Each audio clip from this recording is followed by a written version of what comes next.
Alito Chimachukma, this is Chief Steve coming at y'all with another one. I guess you can say this is another episode of True Story, because everything that I'm about to get into right now is actually tying into the ongoing current issues that are developing as far as what everybody's hyping over, which is this battle between Kendrick Lamar and Drake.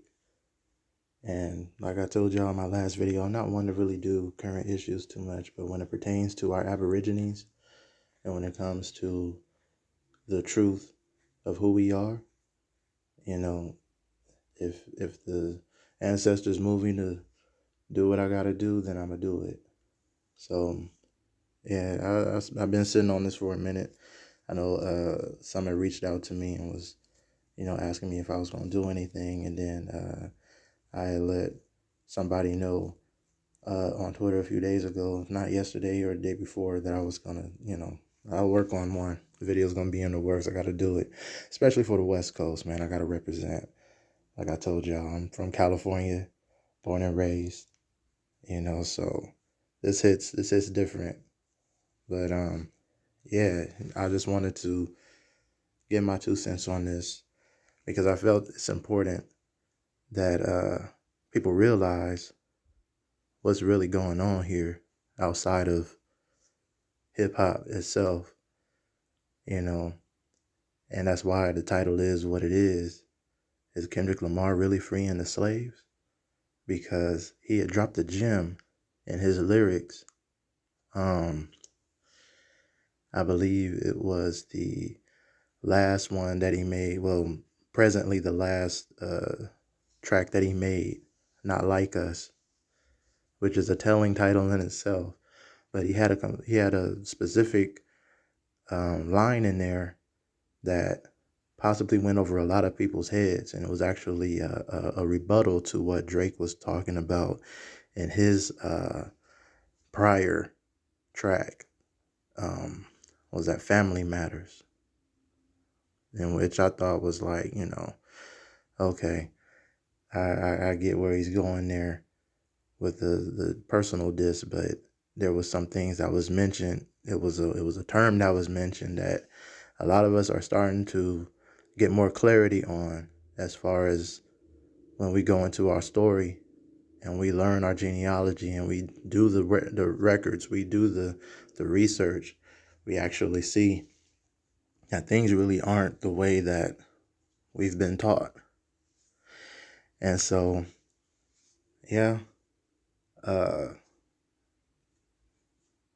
they went on and brought the slave narrative involved. They got the slave narrative involved. And a lot of people caught it and was like, oh, here we go again with the slave narrative. Like, we coming out of that. But I think Kendrick shed a little more light on it, because I don't think he personally fed into the slave narrative. I think he flipped it on Drake, because Drake has been known to use slave narratives in his songs, which, I didn't really know. I don't really listen to Drake at all. I've listened to a few of Kendrick Lamar's albums and stuff, and, To Pimp a Butterfly, Section 80, Good Kid, Mad City, Damn, those are some nice tracks. Like, I mean, living in California, you can't really not hear Kendrick. You know what I mean? So that's, but from what I heard, I mean, the dude is very artistic. He's a lyrical master. So this whole battle, to me personally, and I could be biased because, like I said, I'm from the state. I'm from the coast. It's kind of one-sided to me, but I mean, hey, I'm not trying to get into all that.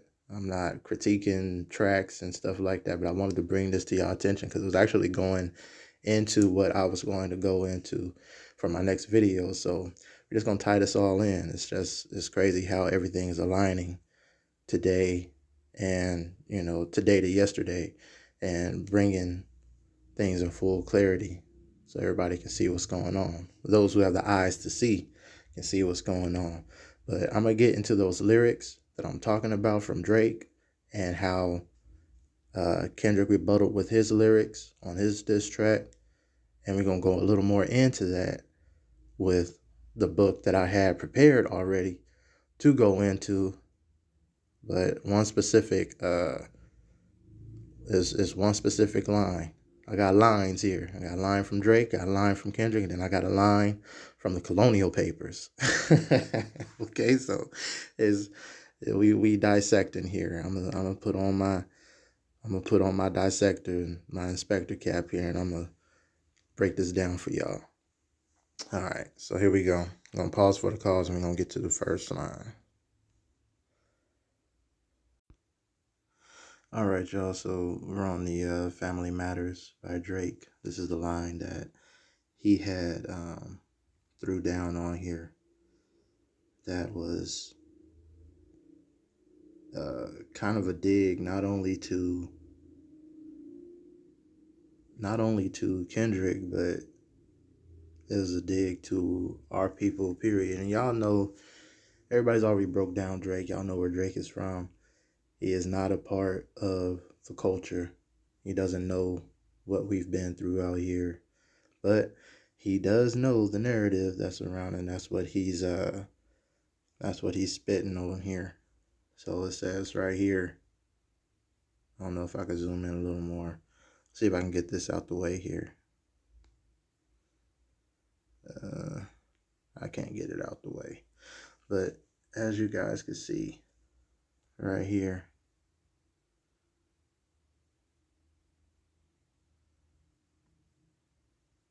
I can't even highlight it, but y'all can see this right here. Always rapping like you about to get the slaves freed. You just acting like an activist. It's make believe. Don't even go back to your hood and plant no money trees.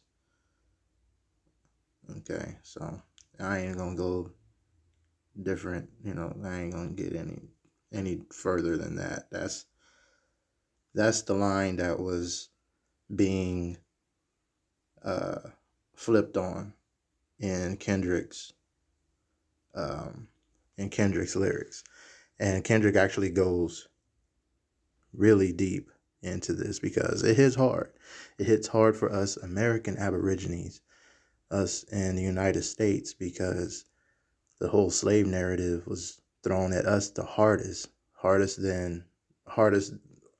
as far as like depictions and everything of that nature, particularly the American South, has been thrown at our Nijis here in the United States harder than any other part of the continent, any other part of Turtle Island. Okay, so when he goes back on this, and I'm gonna pull those up right now, he actually he takes them to school. Like he throws a gem out there for everybody to catch. But I'm gonna get to that right now. We're gonna pause for the cause and go to his lyrics.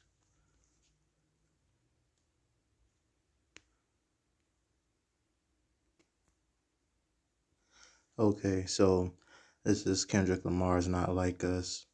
We're gonna go and to the lyrics a little deeper, where he addresses that slave line. And y'all heard the songs. I mean, like I said, I'm not gonna get into the whole who did it better and everything. To me, it should be obvious, but I'm not I'm not doing all that. I'm not critiquing on the music itself, but the lines, the words that are being said. Right here, he put he threw a whole verse on it and really broke it down. Start of verse 3 on Not Like Us. He says, once upon a time, all of us was in chains. Once upon a time. And one thing that a lot of people were getting confused, I feel like they were confused about, because they were kind of jumping on the defense. Everybody was like, oh, here we go. He about to feed into the slave narrative and things of that nature. But you got to understand, like, lyricists like Kendrick, And those who use words masterfully, that are poets, that are, I mean, dude won a Pulitzer Prize. He knows how to use words, and those on a basic common knowledge should know that whenever you start something by, oh gosh, these darn advertisements. Okay. Whenever you start something with once upon a time, what is the only thing that you start with once upon a time with? Like, just be real. It's a fairy tale. When you saying once upon a time, you're about to tell a fairy tale. You're about to tell a fable. Something that, is a known story that is not true. It's a narrative. So he's exposing that this was a narrative that was put on us. Once upon a time, all of us was in chains. We were not all in chains. Okay? Those who know. I've broke it down before on my, on my videos, or earlier videos.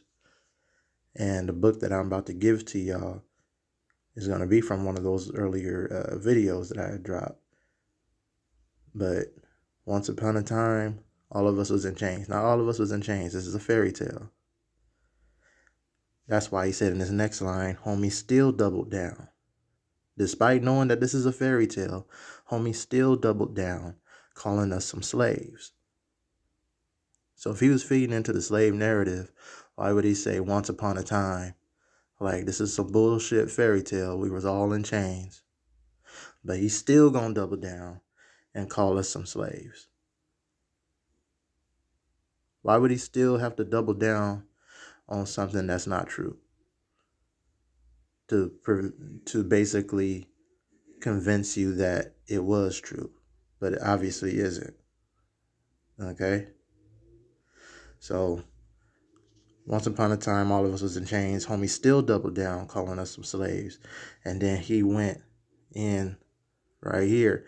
Atlanta was the Mecca. And we know Chocolate City is one of our pioneering towns, pioneering cities in the United States as far as our people. Atlanta was the Mecca, building railroads and trains. It was a very advanced place, just like how New York, just like the Senecas of New York was running, and the Iroquois and the Lenape were running New York and advancing New York. Same thing with the Indians down in the South in Georgia and Atlanta.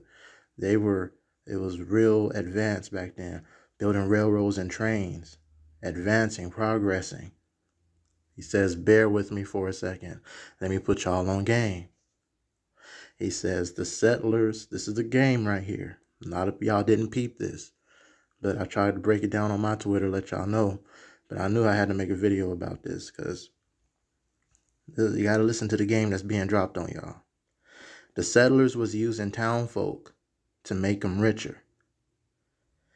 These settlers came out here with nothing. They used their status. They used their status after they've indentured from one another. They used that status in the land buying and the land grabbing and the politics and policies to basically make the town folk, make them richer. They've been exposing and exploiting, not exposing, but exploiting our people for such a long time. The settlers were. They were using their town folk to make them richer. Fast forward 2024, you got the same agenda. So he's basically saying that Drake is a descendant of those settlers. Like, he's not, like the title says, he's not like us. And y'all know where Drake comes from. Like I said, I don't need to get into all that. But that's what he's insinuating. He is not like us. And then he breaks down, like going down how he basically used different Niji, different Indians in the South to get his bangers in his club, stuff, and how they kind of let you pass and do all that. But it says right here, you know, 21. Oh, here we go.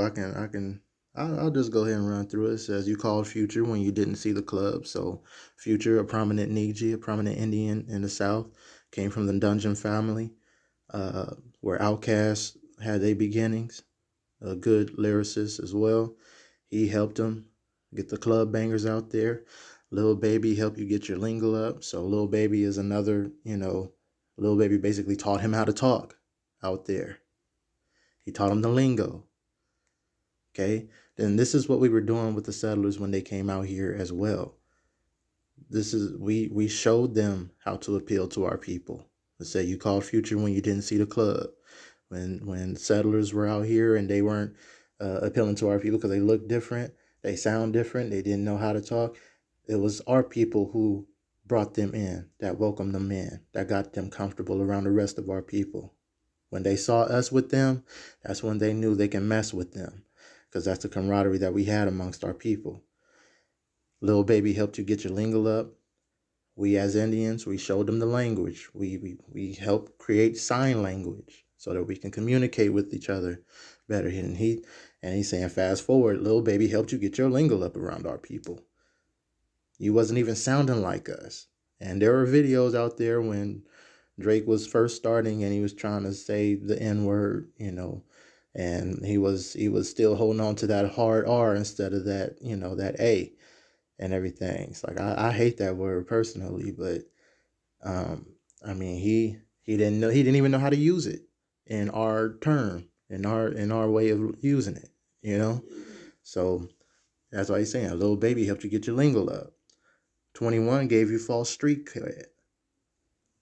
And that's how a lot of us, as back then, the settlers, we spoke up for a lot of people. We let them know, we put them up on game and stuff, and let them know how we moved and how we acted. You had some out there that, and they used that, a lot of the settlers used that as an advantage against us after they did that. We gave them, we're the ones that showed them how to walk, showed them how to talk, and showed them how to get respect in our respective communities and villages. And then they ended up turning that on us. It says right here, Thug, which is another Indian, made you feel like a slime in your head. So I guess a slime in terms is like, made you feel like, a gangster or whatever in your head. So he pumped you up. A lot of Indians pumped up a lot of these settlers. Quavo or Quavo said you can be from the north side. It's like, what? But, that's just another adaptation of Indians taking them in. 2 Chainz said you good, but he lied. And there's a lot of, like I said, you guys can read and get this going on. It says you run to Atlanta when you need a few dollars. No, you're not a colleague. You a fucking colonizer. So he broke it down.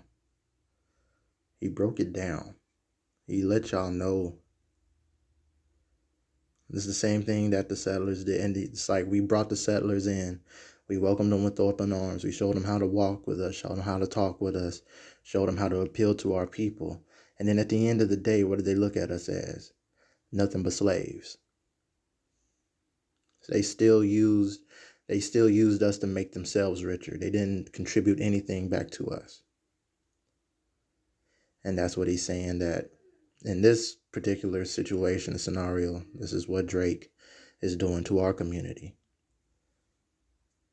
Hence, he's not like us. They not like us. Him and other people like him are not like us. All right. But my main thing that I wanted to get out there is that right there. Once upon a time, all of us was in chains. We were not all in chains. And I got a book that I'm going to show you guys right now to prove that we're not those slaves, them African slaves. Because, when you hear slave, you think African slaves, you think people, transatlantic slave trade and everything of that nature. So I'm going to get into the book and show y'all that this whole slave narrative is a bunch of BS. It's not true. This is coming from the Colonial Papers themselves. So y'all pause. We're going to pause for the cause. We're going to get into the book. We're going to wrap it up.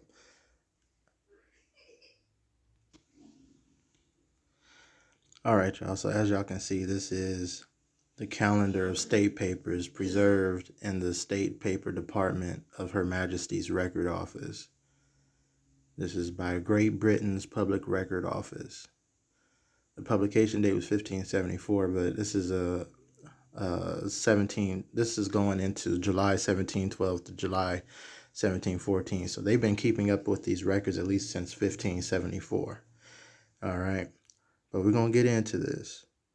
Like I said, this is Colonial Papers, the Colonial Series, America and West Indies, July 1712 to 1714. So this is well into what they would have said the whole, African slave narrative would have went down, because they said that we've been slaves since the 1600s, right? We've been African slaves.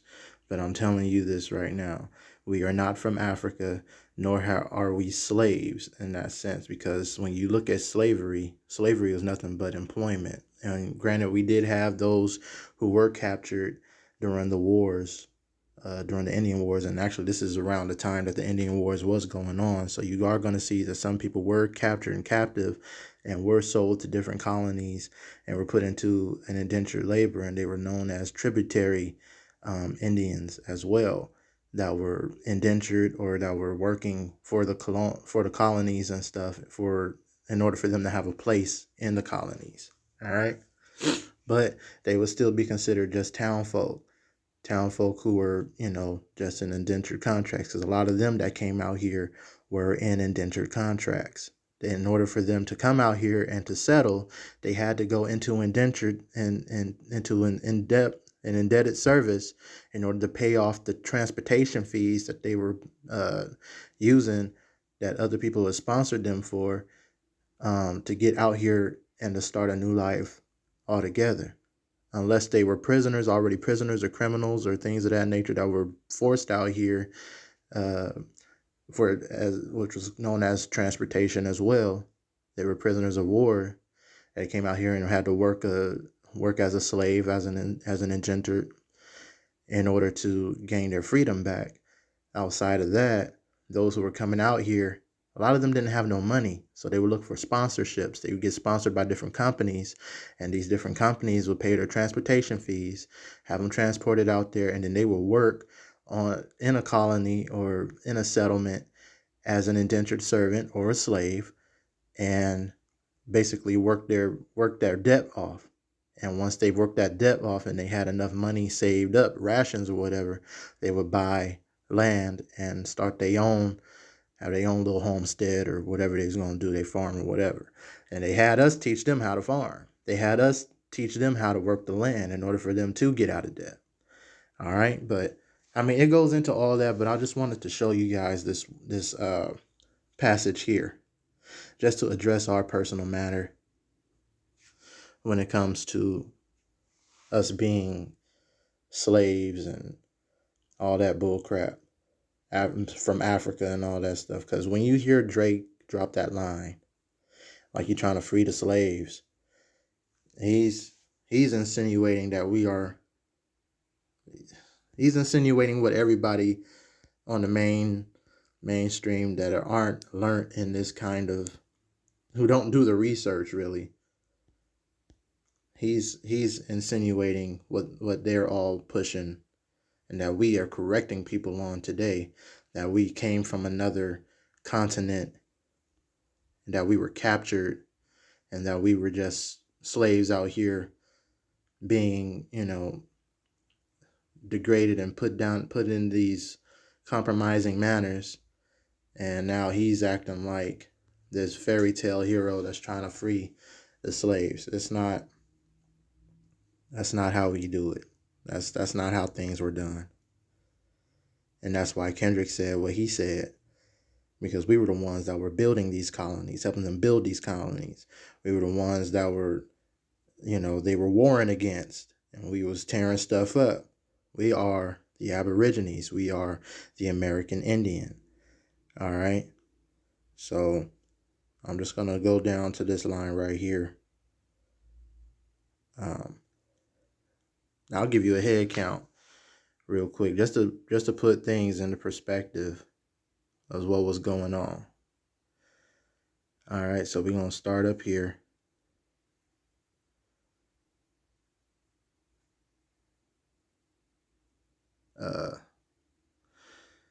This is talking about our people right here. This is talking about the American Indians, the American Aborigines. All right.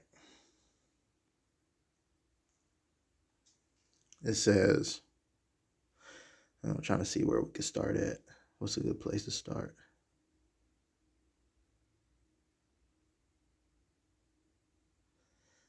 No.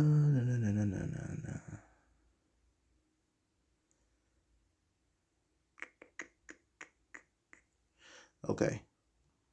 Let's do this right here. We're going to be starting at this junction. Right here, 90-second article. Okay. The 90-second article concerning the strength of our neighbors, I suppose to be meant of the neighboring Indians, for there are no other foreign nations near this colony. All right. No foreign nations. Do you think so many people were coming from Africa that they would have established a place specifically for the African slaves? No, there were no Africans. There were no other foreign nations outside of them that was near the colony, that was around. Okay. And just speaking about the ones that were out there around this time, there was no other foreign nations. So when you're a foreign nation, that means you're not from that country. You're not in that country. So what? These Indians that were neighboring were the only copper-colored Aborigines in the area. All right. It says in answer to which there are 9 nations of Indians tributaries to this government. So these are 9 nations that were basically, when I guess explained before, tributary Indians. They were working for the colonies. All right. They were indentured to the colonies. They were working with the colonies. They made peace with them, and they're basically working to live peacefully among them. So these are more than likely nations that have been, that were priorly warring with them, or if they weren't warring with them, they had decided to just go along to get along. But I guarantee you that, like I said, this is during the times of the wars, during the times of the Indian Wars. So these were compromised tribes at this point that were just like, hey, for the sake of keeping our numbers and keeping we gonna work with y'all and just do what's best to keep our families safe. That's what they felt like they had to do, and this is what they did. This is war, and you gotta abide by the rules. So it says, in answer to which there are 9 nations of Indians tributaries to this government, viz. The Pamunkeys, Chickahominies, Nansmans, Nottaways, Meherines, Sapanis, Stuckanoks, Occaneechees, and the Totteros, whose number of men, women, and children did not exceed 700 in all. So they were more likely outnumbered. And the numbers that they had left, this is probably due to the wars, the numbers that they had left, they decided, hey, let's just do what we got to do to keep our numbers, to keep the rest of our men and women and children safe. Okay? This is understandable. This is war. It says, and of those there may be reckoned 250 fighting men. All right, so they had 250 fighting men for their use, for their militias. These are all an entire subject to this government, and live quietly on our frontiers, trafficking with the inhabitants their skins and furs for clothing, powder, shot, and other European manufacturers. So these are nations, these are Indians, these are Aborigines that are not even, they're living amongst them, and they're selling and trading amongst them. All right? They're living in peace with them.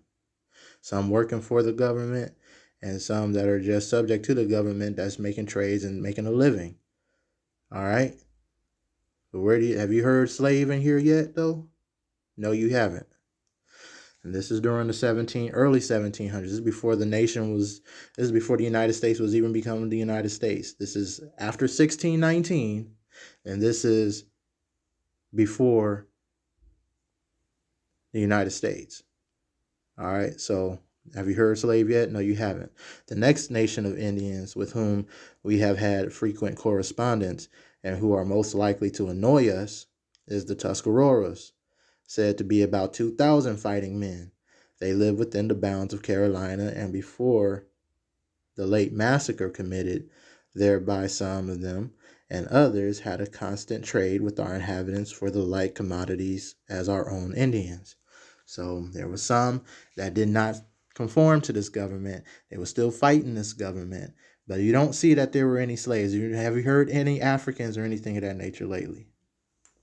No, you haven't. And we're gonna get to that though, because the good part's coming up. It says, but since that time, I have prohibited all commerce with them till they give satisfaction for their murders committed in Carolina.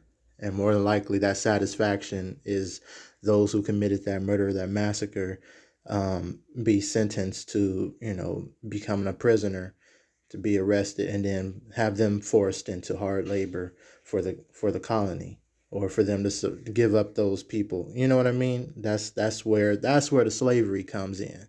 So that's what they mean when they say give satisfaction for the murders. They want their blood or they want their servitude. Okay? Besides these, we have no other nations. Again, besides these, we have no other nations that frequent our frontiers, and those with whom our traders have the chiefest traffic for skins live at least 400 or 500 miles to the southwest of us. So he's talking about the other Indians. They live to the southwest. Okay? And that's where you're talking about them Indians in the Atlanta area, in the Georgia area, the Indians in Louisiana, the Indians in the Florida area. Okay? This is all before the United States was the United States. It was just known as the Southwest and the Southeast. But the Southwest is, as you're looking at the Carolinas, and you go down to the Southwest from where the Carolinas and or all those tribes are, you would go down, it would be still considered on the map the Southeast, because that's the South. And then we also have Southwest, because I was 400 to 500 miles, but even if you go further southwest, you run into the Arizona and everything, and that was all considered Mexico territory at that point. Texas, Arizona, and stuff, and then you got the island of California and stuff. But anyway, this is what I was trying to get to right here. This is the main part. It says, and their names scarce known to any but the traders. So they talking about them Southern Indians, and they had a reputation. All right, and those are copper-colored Aborigines. But it says right here, as to the 109th article, there have been no Negroes imported into this government from the coast of Africa. Let me read that to y'all again. As to the 109th article, there have been no Negroes imported into this government from the coast of Africa. These colonies did not have any African slaves. There have been no Negroes. No Negroes. So if there were people coming from Africa, they weren't Negroes. And who we know is the Negro today? Who you know as black people today? Those are your Negroes, who were originally called the American Indians, who are rightfully called today the American Indians. There have been no Negroes imported into this government from the coast of Africa, either by the company or separate traders since my arrival. All right? Nor like to be while the price of tobacco is so low. So these colonies were struggling back then. They couldn't even afford to get people from Africa. They weren't even they couldn't transport nobody at this point. So they were using who they had. These, like I said, companies were paying transportation fees for these individuals to get out here. And then once they got those transportation fees once they worked off those transportation fees and had the little bit of rations that they were getting from the crown, because this is who he's talking to right now. He's addressing all of this stuff to the crown. The crown is who controlled the currency back then out there in England. So they're the ones that were helping, out there in Europe. They're the ones that were helping bringing the currency in and stuff. They were still counting shillings out here. You feel me? We was operating on they were operating on their government currency from Europe. They did not have anything out here for themselves. They were getting funded by the crown.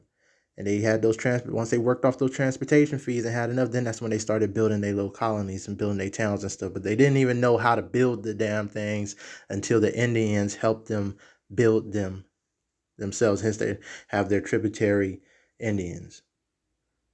That was like, hey, we don't want no more problems. Let's just, let's build this up together and let's live in peace. But there were no people, no Negroes. Let's even go, because you got some people that say, well, there were people coming from Africa, but they were pale. Okay, if that's the case, all right. But they weren't coming like how they said that we were coming. That whole thing in itself is a fairy tale. Once upon a time, we was all in chains. That's bullshit. Once upon a time. It's a fairy tale. Ain't no slaves to be freed at this point. The only slave today is a person that has this slave mentality in their mind. If anything, when Drake drops that line, he's showing that he's a slave. He has the slave mentality. He's still captivated by the slave narrative. And for him to even bring that up like that, he just shows that, hey, I'm not like y'all. Hence why Kendrick said what he said. He's not like us. They not like us. Because why would you say, why are you doing this whole slave thing? And like I said, he's mentioned slavery before in his prior songs. And I mean, he's not referring to himself. Have you whipped and chained like American slaves? That doesn't include him though, huh? You know why? Because he's not like us. Because those that think like him are not like us. He's holding on to a narrative that still keeps the Indian an African slave. It still suppresses our identity. And he tried to throw that sly stuff at Kendrick, and Kendrick already knew where it was coming from. So just to finish this off, the price of tobacco is so low and the country so much in debt. Okay? There have been a few brought from Barbados and are generally such as have been before, or have been first entered there, of which I doubt not your lords have accounts from thence. So they were smuggling people from the islands and bringing them out here. That was about as close to a slave trade as you're going to get, was those that were being taken out of here from the mainland and taken to the islands, and vice versa, those that were going to that were taken from the islands and were brought to the mainland. Those were those that were part of that captivity. And those are usually prisoners of war. And if they're not prisoners later on from being prisoners of war, they still kept doing that because it was uh, it was basically a means of getting work. It was an indenture to start a new life. Having to once the colonies got powerful enough, they started willingly going and doing it for for servitude in order to for work. It's employment. I got to get some work. If there's no work out here, then I got to go somewhere else and get that money. Okay? But slavery is not like how Drake is portraying it or how these so-called uh, history books, these pseudo history books, you know, what they're trying to educate our kids with. That's not the same. That's not the same definition that that's being explained here. Y'all seeing it for yourselves. Okay, so we're gonna stop right here, and then I'm gonna show y'all a few more interesting pieces here um, that I thought was interesting because yeah, it just further shows that Kendrick was not buying into the slave narrative. He was flipping it on its head. So I'm gonna pause for the cause, and we're gonna wrap it up for sure, right now.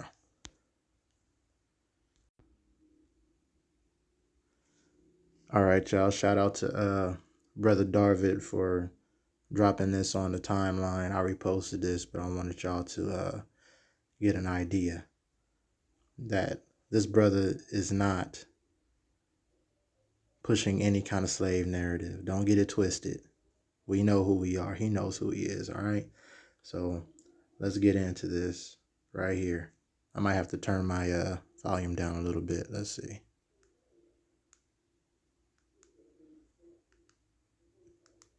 This should be good enough right here. All right. Okay, I think we just cracked the code on Kendrick Lamar's new alias Oklahoma. Kendrick has been signing Oklahoma in all press for his upcoming album Mr. Morale and the Big Steppers. Friend of Dissect Femi Olutade discovered that Oklahoma likely originates from Chanta Anupa, the language of the Choctaw indigenous people. Okla, which you may recognize from Oklahoma, means people in Choctaw. The Choctaw definition for ma is a marker used when addressing someone, like my lord. So Oklahoma translates to my people. As Femi pointed out, within the Choctaw translations of the Bible, the phrase Oklahoma is often used when a poet or prophet is addressing God's people on God's behalf. Oklahoma meaning my people seems to fit exactly into the messaging of the Heart Part 5, which begins with a quote from Oklahoma, I am all of us. And Kendrick even specifically says my people just before he begins rapping. All my people. Okay, I think. All right. So that is a Choctaw word there. That is a Choctaw word. So this brother who knows he an Indian that takes on the name of my people in the indigenous tongue, why would you think that he's trying to further push the slave narrative? It just shows me that, you know, a lot of people aren't well versed in in the lyrics, and they need to do more research because this brother just clearly put y'all in the game like I told y'all earlier. He broke it down for them. And now there's more proof that he knows who he is. Okay? So let's wrap this up. Oop. Get out of this.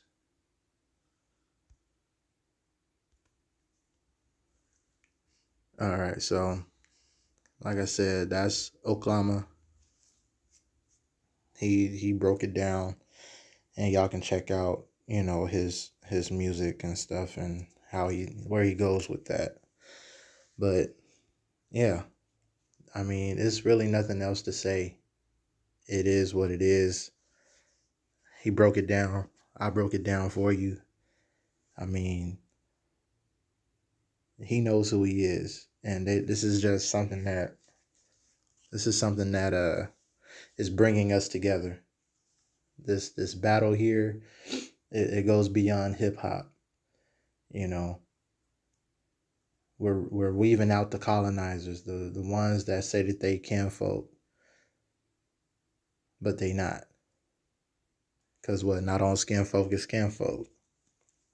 Yeah, those who say that they're your family, and you gotta watch out and really have them eyes of discernment. Cause your family wouldn't call you a slave. Your family wouldn't push a BS narrative that if they your family consciously know that we are all getting out of, they wouldn't be trying to push all that. So really take in consideration what you're listening to and how you're listening to it from this point on. All right. So with that being said, I like the way the battle is going. I hope it stays a rap battle.